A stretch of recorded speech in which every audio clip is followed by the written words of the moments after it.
Hey guys, welcome back to conversation centre. Last video में क्या किए थे? लास्ट वीडियो में हम लोगों ने बात की थी कि अगर मेरा सिस्टम वर्क डन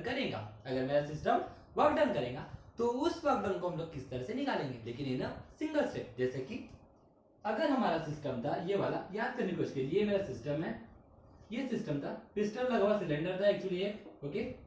तो ये हमारा पिस्टन लगा हुआ था, उसके बाद यहाँ पे हमारी गैस थी, ओके, जो जिसके n मोल्स ऑफ यहाँ पे पार्टिकल्स थे, है ना। और ये पिस्टन के ऊपर क्या कर रहा था बेटा, प्रेशर एग्जर्ट कर रहा था, P इंटरनल, जिसको हम लोग ड्राइविंग फोर्स भी कहते हैं। उसके बाद यहाँ पे हम लोगों ने कंसीडर किया था कि कुछ वेट पार्टिकल्स है जो एक्सटर्नल प्रेशर एग्जर्ट कर रहे थे, P एक्सटर्नल, जिसको हम लोगों ने अपोजिंग फोर्स कहते हैं। उसके बाद ये हमारा इनिशियल वॉल्यूम था V1, कुछ याद करने की कोशिश कीजिए, कुछ इस तरह से था। और हमने ये बात कही थी अगर मैं यहाँ पे थोड़ा सा वेट रिलीज करता हूं तो मेरा सिस्टम क्या रहेगा, थोड़ा सा वर्क डन दिखाएगा। तो उस सिंगल स्टेप में वर्क डन अगर मुझे निकालना, तो वर्क डन का फॉर्मूला क्या था, that is what, W is equal to minus P external into delta V। ऐसा और गाइस, यही था जब सिस्टम वन स्टेप में हमारा वर्क डन करेगा। बट अगर मान के चलिए गाइस, अगर सिस्टम यहाँ पे आइसोथर्मली रिवर्सिबल प्रोसेस शो करता है, जब system isothermally reversible process show करता है, आइसोथर्मल रिवर्सिबल का मतलब जहाँ पे टेम्परेचर कांस्टेंट होगा, और रिवर्सिबल का मतलब जहाँ पे नंबर ऑफ स्टेप में हमारी प्रोसेस होंगी, है ना। इट मीन दैट कि मान के चलिए पहली बार में हम लोगों ने थोड़ा सा वेट रिलीज किए तो सिस्टम ने इतना वर्क डन दिखाया, दूसरी बार में थोड़ा सा हम लोगों ने प्रेशर रिलीज किए ऊपर का, तो सेकंड टाइम में इतना वर्क डन दिखाया सिस्टम ने, थोड़ा सा और प्रेशर रिलीज किए तो इतना वर्क डन दिखाया, और थोड़ा सा प्रेशर रिलीज किए तो इतना वर्क डन दिखाया, और थोड़ा सा प्रेशर रिलीज किए इतना वर्क डन दिखाया। ऐसा करते करते करते करते करते फिर फाइनली हमारा पिस्टन उस पोजीशन पे पहुंच जाएगा जो उसकी मैक्सिमम लिमिट होगी। मतलब मान के चलिए कि अगर मेरा पिस्टन यहाँ पे आ गया, यहाँ पे मेरा क्या आ गया, इस पिस्टन आ गया, और इस केस के लिए अब देखिए यहाँ पे हमें डायरेक्टली दिख रहा है कि वर्क डन एक ही बार हो रहा है, क्योंकि नंबर ऑफ स्टेप में वर्क डन हो रहा है।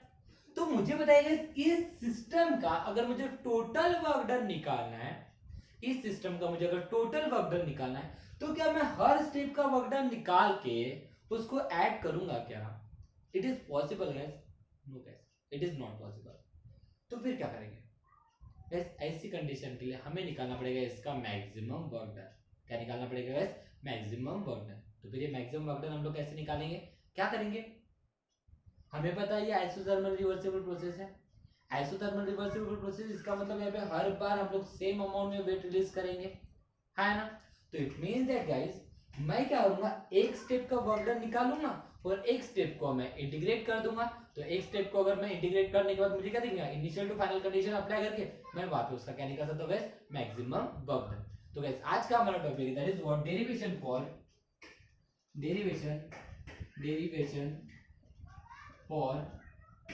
मैक्सिमम वर्क डन, जिसको हम लोग रिप्रेजेंट करते हैं W मैक्स, ओके। और एक चीज ध्यान में रखना है कि मैक्सिमम वर्क डन कब निकाला जाता है। इस मैक्सिमम वर्क डन उसी केस में निकाला जाता है जिस केस में सिस्टम प्रेशर अप्लाई करेगा और उसको कोई तो भी फोर्स अपोज करेगा, उसको कोई तो भी क्या होगा, अपोजिंग फोर्स होगा, और इन दोनों के बीच में जो डिफरेंस होगा ये बहुत बहुत बहुत कम होगा। रिवर्सिबल प्रोसेस की कंडीशन ही वही है ना, कि जो हमारा ड्राइविंग फोर्स होता है और अपोजिंग फोर्स से स्लाइटली ग्रेटर होता है, ओनली स्लाइटली ग्रेटर होता है, बहुत बहुत कम, थोड़ा सा ज्यादा होता है। ऐसा होगा इट मींस दैट गाइस कि मैक्सिमम वर्क हमेशा उसी केस में लगाना है, मैक्सिमम वर्क डन हमेशा उसी केस में निकाला जाता है जब हमारा इंटरनल प्रेशर और जो हमारा एक्सटर्नल प्रेशर होता है उसके बीच में डिफरेंस जो होता है वो बहुत बहुत बहुत कम होता है। इसी वजह से मैं उसको स्मॉल चेंज इन प्रेशर भी बोल सकता है। क्या बोल सकता है? Small change in pressure. But मुझे बताइए, अगर वो स्मॉल चेंज इन प्रेशर मुझे निकालना है तो कैसे निकालूंगा? हम जानते हैं एक्सपांशन हो रहा है, ड्राइविंग फोर्स ये अपोजिंग फोर्स से, या ड्राइविंग प्रेशर ये अपोजिंग प्रेशर से स्लाइटली ग्रेटर होगा। इसका मतलब मैं इसको ऐसे लिख सकता हूं, P माइनस P एक्सटर्नल लिख सकता हूं ना। डीपी जोड़ के लिख सकते हो, P minus P external. DP का मतलब क्या होता है, स्मॉल चेंज इन प्रेशर। चेंज को हम लोग डेल्टा से और डी से दोनों से रिप्रेजेंट कर सकते हैं। ओके, यहाँ पे जो चेंज इन प्रेशर हो रहा है, जो स्मॉल हो रहा है, इसी वजह से कैसे रिप्रेजेंट करेंगे, small change in pressure, that is what represented by DP. और स्मॉल चेंज इन प्रेशर क्या है, P minus P external. Okay, अब मुझे और एक चीज बताइए, ये उसका इनिशियल वॉल्यूम था, बार बार सिस्टम वर्क करेगा तो बार बार उसका वॉल्यूम भी चेंज होगा, और फाइनली हमारा पिस्टन उस कंडीशन में पहुंच जाएगा जो उसको क्या दिखाएंगे, फाइनल वॉल्यूम शो करेगा। उसके बाद वो वॉल्यूम चेंज करेगा क्या, नहीं। तो कंसीडर करते हैं यहाँ पे गैस कि उसका जो फाइनल वॉल्यूम है, वो V2 है। फाइनल वॉल्यूम क्या है गैस, V2 है। इनिशियल वॉल्यूम V1 है, और जो फाइनल वॉल्यूम जहाँ पे मैक्सिमम लिमिट मतलब मैक्सिमम लिमिट ले लेगा, मैक्सिमम वॉल्यूम ऑक्युपाई कर लेगा, वो हम लोगों ने लिए gas V2। That is what your final volume, this is what your initial volume है। तो एक काम करते हैं, मुझे इस पूरे सिस्टम में कितना वर्क डन दिखा है यही निकालना है ना। तो फिर वही करेंगे, हमें पता है कि यहाँ पे हर बार वर्क डन सेम होगा, तो हम क्या करेंगे, एक स्टेप का वर्क डन निकालेंगे, उसके लिए इनिशियल टू फाइनल इंटीग्रेट कर देंगे और उसका मैक्सिमम वर्क डन निकाल लेंगे, है ना। ओके गाइस, तो चलो स्टार्ट करते हैं डेरिवेशन को। बेसिक कंसेप्ट को दिमाग में रखिए और डेरिवेशन की तरफ ध्यान दीजिए। बट सबसे पहले ध्यान दीजिए गाइस, मुझे सबसे पहले तो यही चीज पता चली थी ना कि यहाँ पे रिवर्सिबल आइसोथर्मल रिवर्सिबल प्रोसेस है, इसका मतलब यहाँ पे जो प्रेशर चेंज होगा वो स्मॉल अमाउंट में चेंज होगा, तो इसको हम लोग लिख के रख देते हैं, process is isothermally reversible, therefore DP जो रहेगा स्मॉल चेंज इन प्रेशर हमेशा क्या रहेंगे, P minus that is what P external. ये जो पी है ना, ये हमारा इंटरनल प्रेशर है। ओके गाइस, इसको हम लोग लिख के रख देते हैं, ओके, ताकि हमें हो सकता है कभी काम में आ जाए, क्योंकि यहाँ पे सिस्टम वर्क कर रहा है। कौन काम कर रहा है, सिस्टम वर्क कर रहा है ना। अब सिस्टम वर्क कर रहा है तो इसी वजह से इस चीज की शायद जरूरत पड़ सकती है। दूसरी चीज, हमें मैक्सिमम वर्क डन निकालना है। मैक्सिमम वर्क डन निकालना मतलब एक वर्क डन लेंगे, एक सिंगल स्टेप का वर्क डन लेंगे, उसको इंटीग्रेट कर लेंगे। तो मुझे पता है कि पहले सिंगल स्टेप का वर्क डन क्या होता है, ये आप लोगों को पता है। That is what single step में वर्क डन कितना होता है, W equal to minus P external into delta V, है ना। लेकिन ये वन स्टेप के लिए था, तो हम लोग लिख देते हैं work done for single step. पर थोड़ा सा ध्यान रखिए, यहाँ पे जो वर्क भी होगा, जो वर्क डन होगा, वो भी तो स्मॉल ही होगा ना। वो थोड़ी ना मतलब एक ही स्टेप में बहुत सारा वर्क डन शो कर रहा है ना। यहाँ पे जो चेंज इन वर्क डन होगा वो भी तो स्मॉल ही होगा। तो क्या मैं इसको ऐसा लिख सकता हूं, W is equal to minus P external into D delta V की जगह मैं इसको ऐसा लिख सकता हूं, dW that is a small change in work done is equal to minus P external into volume भी जो चेंज होगा वो भी तो स्मॉल ही अमाउंट में चेंज होगा ना। तो उसको हम लोग क्या लिख सकते हैं, स्मॉल चेंज इन वॉल्यूम। क्या लिख सकते हैं, small change in volume. Is that clear, क्योंकि यहाँ पे जो भी चेंज हो रहा है वो स्मॉल अमाउंट में चेंज हो रहा है, डिफरेंस हमेशा छोटा रहेगा। जो भी वर्क हो रहा है बार बार, क्योंकि यहाँ पे जो वर्क डन होगा ना, ये नंबर ऑफ स्टेप में होगा, इनफाइनाइट स्टेप में यहाँ पे वर्क डन होता है। इसी वजह से उनके बीच में डिफरेंस भी बहुत होता है, मतलब वॉल्यूम में जो चेंज होगा ना, धीरे धीरे थोड़ा सा वॉल्यूम चेंज होगा, इतना चेंज होगा इसके निग्लिजिबल रहेगा। Is that clear. इसी वजह से हम लोग रिप्लेसिंग लिखे that is what dW is equal to minus P external into delta V।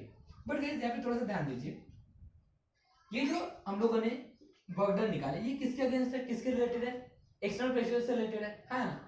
लेकिन यहाँ पे वर्क कौन कर रहा है, सिस्टम वर्क कर रहा है। तो एक काम करते हैं ना, हम यहाँ पे जो प्रेशर यूज करेंगे वो प्रेशर इंटरनल प्रेशर के फॉर्म में ले लेंगे। ओके, क्योंकि सिस्टम बार बार वर्क कर रहा है ना, सिस्टम बार बार वर्क कर रहा है। ओके, सिस्टम अगर मैंने बार बार वर्क कर रहा है तो मेरा इंटरनल प्रेशर जो है उसके रिलेटेड इंटरनल प्रेशर से ऊपर मेरा क्या हो जाएगा, बार बार हमारा प्रेशर मतलब जो वर्क डन होगा वो रिलेट करेगा, है ना। तो एक काम करते हैं, हम इस पी एक्सटर्नल को इंटरनल प्रेशर के फॉर्म में कन्वर्ट कर देते हैं। ओके गाइस, तो क्या हो जाएगा, मुझे अगर इंटरनल प्रेशर का फॉर्मूला है तो मुझे पता है कि डीपी इक्वल क्या होता है, पी माइनस पी एक्सटर्नल। तो ऐसे पी एक्सटर्नल की वैल्यू निकाल के यहाँ पे चेंज कर सकते हैं। तो यहाँ पे मेरा पी एक्सटर्नल क्या हो सकता है, पी एक्सटर्नल इक्वल क्या हो सकता है, जोड़ माइनस पी एक्सटर्नल इधर आ जाएगा तो डीपी उधर जाएगा, मतलब क्या जाएगा, पी माइनस डीपी, है ना। इसको इक्वेशन नंबर 1 दे देते हैं, तो रिप्लेस कर देते हैं, और dW इक्वल क्या हो जाएगा, माइनस पी एक्सटर्नल की वैल्यू क्या हो जाएगी, तो P minus DP into DP. Okay, अब देखिए यहाँ पे ये जो पी है ये क्या है, इंटरनल प्रेशर। ओके गाइस, क्योंकि बार बार हमारा सिस्टम वर्क कर रहा है, बार बार उसका वर्क डन चेंज हो रहा है, इसी वजह से मैंने क्या किया, एक्सटर्नल प्रेशर के लिए उसको इंटरनल प्रेशर के फॉर्म में कन्वर्ट कर दिया। ओके, तो एक काम करते हैं, अब इसका सिंप्लीफिकेशन करने वाले हैं गाइस। अब आपका कंसंट्रेशन पूरा लगेगा, क्योंकि यहाँ से हमारा डेरिवेशन स्टार्ट हो रहा है। लेकिन डेरिवेशन उन्हीं लोगों को समझ में आएगा जिनका मैथ्स थोड़ा सा अच्छा है। अब कंसंट्रेशन हटाएगा मैं, चलो इसको सिंप्लीफाई करने वाले, dW इक्वल टू इस डीवी को अंदर लेके आते हैं, तो माइनस जैसे कि वैसे बाहर p इंटू डीवी, माइनस है तो minus dp into DV. Okay guys, इस माइनस को अंदर लेके जाइए, dw इक्वल क्या हो जाएगा minus p dv minus minus plus dp into DV, है ना। अब मुझे बताइए गाइस, ये dp का मतलब क्या है? dp का मतलब यहाँ पे क्या है? स्मॉल चेंज इन प्रेशर। dv का मतलब क्या है? Small change in volume. और यहाँ पे जो चेंज इन प्रेशर या चेंज इन वॉल्यूम है, ये बहुत बहुत बहुत बहुत कम है गाइस, है ना, क्योंकि हमने रिवर्सिबल प्रोसेस बोला है। रिवर्सिबल प्रोसेस की कंडीशन क्या होती है? रिवर्सिबल प्रोसेस की कंडीशन ये होती है गाइस कि जहां पे जो हमारा ड्राइविंग फोर्स होता है ये अपोजिंग फोर्स से थोड़ा सा एक्सट्रीमली स्मॉल होता है, एक्सट्रीमली ग्रेटर होता है, एक्सट्रीमली स्मॉल ग्रेटर होता है, मतलब बहुत बहुत बहुत कम ग्रेटर होता है गाइस। इसका मतलब यहाँ पे जो चेंज इन प्रेशर ये भी बहुत कम है, चेंज इन वॉल्यूम ये भी बहुत कम है। इसका मतलब अगर मान के लो कि चेंज इन प्रेशर मेरा 0.1 है और सपोज करते चेंज इन वॉल्यूम भी मेरा 0.1 है और इन दोनों का मल्टीप्लिकेशन अगर मुझे करना है तो 0.1 इंटू 0.1 कितना हो जाएगा? 0.01 हो जाएगा। तो क्या लगता है, जब एक स्मॉल वैल्यू के साथ मल्टीप्लाई होती है तो उससे भी छोटी वैल्यू होती है।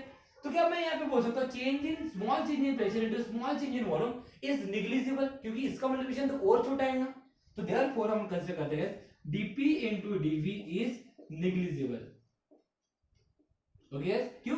क्योंकि small change in pressure into small change in volume क्या हो जाएंगे, इसका प्रोडक्ट और छोटा आ जाएगा, इसी वजह से इसको हम लोगों ने क्या नेग्लिजिबल किया। तो क्या हो जाएगा, ध्यान दीजिए, मैं उस साइड की मुझे जरूरत पड़ने वाली। अब डायग्राम का काम भी खत्म हो चुका है, डायग्राम को अच्छे से समझने की कोशिश कीजिए गाइस। ओके, सो देयरफॉर क्या हो जाएगा देखते हैं, दैट इज व्हाट क्या हो जाएगा, देखिए ध्यान दीजिए यहाँ पे। सो देयरफॉर कॉन्सेंट्रेट कीजिए गाइस, इधर उधर कॉन्सेंट्रेशन हटाइए मत। क्या हो जाएगा देखिए, ध्यान दीजिए, ये तो वैल्यू नेग्लिजिबल हो गई, मतलब क्या बनेगा, that is what dw is equal to minus p into dv। थोड़ा सा ये इक्वेशन को अच्छे से देखिए गाइस, dw यहां पे भी था, dw यहां पे भी था, dw is equal to minus p into dv, dw is equal to minus p into dv। मैंने पहले ही कहा कि हम जो वर्क डन ले रहे गाइस वो किसके फॉर्म में ले रहे गाइस, हमारे इंटरनल प्रेशर के फॉर्म में ले रहे guys. That is what system बार-बार वर्क कर रहा है ना, इसी वजह से ये work done for external pressure है, ये work done for internal pressure है गाइस, डिफरेंस सिर्फ इतना ही है। ओके गाइस, तो चलो अब हमारा एक स्टेप के लिए वर्क डन कितना होगा वो निकल चुका है। तो अब क्या करेंगे गाइस, इंटीग्रेट करेंगे। अब मुझे पता है इनिशियली अगर हम लोग कंसीडर करते हैं कि इनिशियली वो वैल्यू 1 है और फाइनल 2 पे जाके रुकता है। ओके, ये हमारा इनिशियल है और ये हमारा फाइनल है, कंसीडर करते हैं। तो क्या करेंगे, इसको इंटीग्रेट करेंगे, integrating equation, sorry integrating both side क्या हो जाएगा, integration of 1 to 2 initial to final है। 1 to 2 का मतलब इनिशियल वैल्यू लिया मैंने 1 और फाइनल वैल्यू लिया 2। याद करने की कोशिश कीजिए, मैं डायग्राम में वॉल्यूम v1 इनिशियल के लिए लिया था, वॉल्यूम v2 ये फाइनल के लिए लिया था। मतलब 1 किसको रिप्रेजेंट कर रहा है, इनिशियल को, और 2 किसको रिप्रेजेंट कर रहा है, फाइनल को। देयरफॉर क्या हो जाएगा, integration of 1 to 2 dw is equal to minus, बाहर निकल लिया, integration of v1 to v2 p dv। Is that clear guys, कोई दिक्कत है? अब ध्यान दीजिए गाइस, मुझे पता है प्रेशर, बस हम सबको पता है आइडियल गैस ऑफ इक्वेशन, याद है ना, क्या होता है आइडियल गैस इक्वेशन, क्या होती है PV is equal to nRT, है ना। मैं ऐसे प्रेशर की वैल्यू निकाल सकता हूं, तो प्रेशर क्या हो जाएगा, P is equal to nRT divided by V। देखिए गाइस, मैं प्रेशर को यहाँ पे क्या कर रहा हूँ, पुट कर रहा हूँ nRT अपॉन V। तो क्या हो जाएगा, integration of 1 to 2 dw is equal to minus है तो minus, integration of v1 to v2 nRT whole divided by v into dv। Okay guys, समझ में आया तक के? तो चलो अब हमारा मेन काम खत्म हो चुका है और इसके बाद और मेन एक काम चालू होगा गाइस, इसका इंटीग्रेशन करना। अब मुझे बताइए, आपको इंटीग्रेशन के अब फॉर्मूले याद होंगे तो बेहतर है, मैं इसको इरेज करने वाली इस साइड को आप स्क्रीनशॉट ले लीजिए जल्दी से, क्योंकि मुझे लगने वाली जगह। ओके, हमें निकालना है मैक्सिमम वर्क डन। मुझे बताइए इंटीग्रेशन ऑफ dx क्या होता है, इंटीग्रेशन ऑफ dx s, तो इंटीग्रेशन ऑफ dw क्या हो जाएगा, बोलिए जल्दी से, इंटीग्रेशन ऑफ dw क्या हो जाएगा, w। फिर क्या लगेंगे, लिमिट 1 to 2, 1 to 2 का मतलब इनिशियल वर्क डन कितना है और फाइनल वर्क डन कितना है, और इसी को हम लोग क्या कहते हैं, मैक्सिमम वर्क डन कहते हैं। तो डायरेक्टली इसको मैं रिप्लेस कर सकता हूं by, therefore it is nothing but क्या हो जाएगा, w max, हाँ ना, इज इक्वल टू, देखिए n भी कांस्टेंट है, r भी कांस्टेंट है, t भी कांस्टेंट है, इसी वजह से उसको निकाल दिया बाहर, minus nRT integration of v1 to v2 क्या हो जाएगा 1/v इंटू dv। याद है कोई दिक्कत है गाइस? अब मुझे बताइए इंटीग्रेशन ऑफ 1/v क्या होता है? इंटीग्रेशन ऑफ 1/v क्या होता है? दैट इज व्हाट, बोलिए ln ऑफ v होता है ना गाइस। मुझे बताइए इंटीग्रेशन ऑफ 1/x क्या होता है? log ऑफ x होता है। बट यहाँ पे हम लोग जो भी वैल्यू निकालेंगे ये नेचुरल वैल्यू निकलेगी। क्या निकलेगी गाइस? नेचुरल वैल्यू निकलेगी। इसी वजह से इसको लिख सकते हैं minus N R T. Okay, इसका इंटीग्रेशन करो 1/v का इंटीग्रेशन क्या हो जाएगा ln ऑफ v। लिमिट लगेगी v1 टू v2। अब लिमिट लगाना आपको आना चाहिए, मैथमेटिक्स में आपको पढ़ाया जाता है। लिमिट जब भी लगती है तो अपर माइनस लोअर होती है ना। तो इसको क्या लिखते हो minus N R T ln of v2 minus ln of v1। Okay guys, but ये तो वैल्यू नेचुरल लॉग के फॉर्म में है। वैल्यू का फॉर्म में है, नेचुरल लॉग के फॉर्म में। हमें नेचुरल लॉग के वैल्यू पता नहीं होते, इसी वजह से उसको हम लोग लॉग में कन्वर्ट करते हैं। और नेचुरल लॉग जब भी लॉग में कन्वर्ट होंगे गाइस तो हमें क्या ध्यान रखिए value 2.303 log to the base 10। ln का मतलब होता है 2.303 log टू द बेस 10 होता है गाइस। ओके, जब भी हमें नेचुरल लॉग को लॉग में कन्वर्ट करना है तो वैल्यू याद रखिए 2.303 log टू द बेस 10। तो मैं इसको कन्वर्ट कर रहा हूं माइनस, ओके 2.303 कांस्टेंट बाहर रह जाएगा 2.303। Okay, N R T. एक काम करते हैं ना, पहले यहाँ पे और एक फॉर्मूला लगा देते हैं। तो इसको मैं ऐसे लिख सकता हूं ना माइनस एन आर टी, इसको मैं log a minus log b का फॉर्म में क्या हो जाएगा ln of v2 upon v1। ऐसा होना। अब अप्लाई कीजिए फॉर्मूला, क्या हो जाएगा माइनस नेचुरल लॉग को मैं लॉग में कन्वर्ट करूं तो 2.303 आएगा, तो minus 2.303। Okay, log sorry nrt okay, हटा रहा हूं इसको, log टू द बेस 10 क्या हो जाएगा v2 upon v1। Okay guys, तो इस तरह से हम लोगों ने क्या निकाली गाइस मैक्सिमम वर्क डन। क्या निकाली गाइस मैक्सिमम वर्क डन। लेकिन ध्यान में रखिए गाइस मैक्सिमम वर्क डन सिर्फ कब निकाला जाता है जब हमारी प्रोसेस क्या होगी आइसोथर्मली रिवर्सिबल। अगर ऐसा मेंशन नहीं है आइसोथर्मली रिवर्सिबल और वर्क डन निकालना है तो हमें डायरेक्टली समझ में आए कि वहां पे वन स्टेप वहां पे वर्क डन निकालना है। और उसके लिए फॉर्मूला क्या होता है W = -P external into delta V। लेकिन यही पे अगर मेंशन है कि हमारी जो प्रोसेस है वो आइसोथर्मल रिवर्सिबल है तो उस समय वर्क डन अगर निकालना है तो फॉर्मूला क्या लगेंगे W max = -2.303 NIT log to the base 10 V2 upon V1। But कभी कभी क्या होता है गाइस कि यहाँ पे वॉल्यूम की जगह में प्रेशर गिवन रहता है, तो फिर हम लोग क्या करेंगे, तो हमें पता है गाइस बाय बॉयल्स लॉ।